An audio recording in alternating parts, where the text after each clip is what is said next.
મારું નામ અશોકભાઈ મોહનભાઈ પાનસુરિયા, રહેણાંક અમરેલી, કેરિયા રોડ, ભોજલપરા, નવરંગ સોસાયટી. જે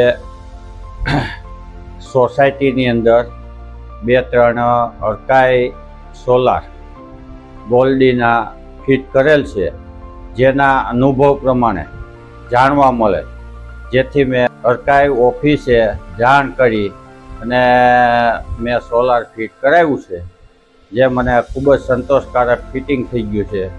કોઈ જાતનો વાંધો છે નહીં અને સારામાં સારું